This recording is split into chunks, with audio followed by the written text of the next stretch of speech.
السلام علیکم ورحمۃ اللہ وبرکاتہ۔ ناظرین، آج جمعرات ہے، جنوری کی 9، 2025، 8 رجب المرجب 1446 ہجری، 25 پو 2081 بکرمی۔ ناظرین، پیش ہیں آج کی اہم سرخیاں۔ وزیر اعظم ہند 13 جنوری کو کریں گے زیڈ موڈ ٹنل کا افتتاح۔ کشمیر کے لیے ریل پروجیکٹ ناقابل فراموش تحفہ عوام۔ ممبر پارلیمنٹ آغا روح اللہ کی جانب سے ریزرویشن کو لے کر وزیر اعلیٰ عمر عبداللہ کی رہائش کے سامنے احتجاج پر وزیر تعلیم سکینہ اتو نے کیا تشویش کا اظہار۔ احتجاج کو بتایا سستی شہرت، کہا عمر عبداللہ کے پاس سونے کی چھڑی نہیں جس کو گھمانے سے ہو جائے ایک دم کام۔ حکومت اپنا کام کرے گی جو ان کے اختیار میں ہے۔ کٹرا سے بانہال ٹرین کا رہا کامیاب ٹرائل، انتظامیہ کی موجودگی میں کٹرا سے بانہال تک کامیابی کے ساتھ کیا سفر طے۔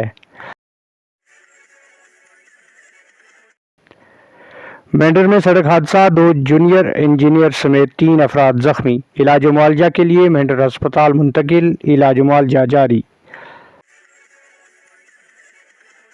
ضلع ترقیاتی کمشنر پونچھ نے مرکز کے زیر انتظام محکمہ دیہی ترقی کے تعمیراتی اور ترقیاتی کاموں کا لیا جائزہ۔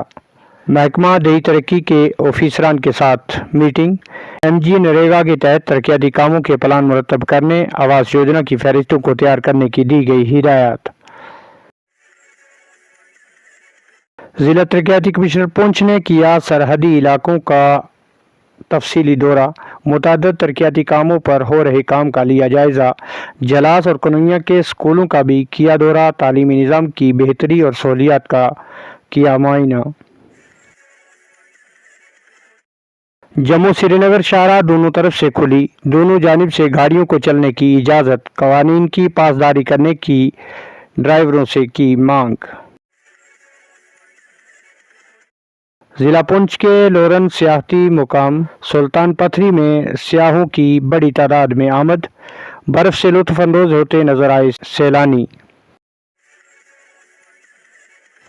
یوگل کشور شرما کو پونچھ منڈل پردھان بنائے جانے پر لوگوں نے دی مبارکباد، موصوف کی رہائش گاہ پر منایا گیا جشن، پارٹی کا ادا کیا شکریہ۔ پونچھ میں بی جے پی کی پارٹی سرگرمیاں جاری، پارٹی مضبوط کرنے کے لیے نئے سرے سے سونپے گئے عہدے۔ ناظرین، اسی کے ساتھ دیجیے اجازت، خدا حافظ۔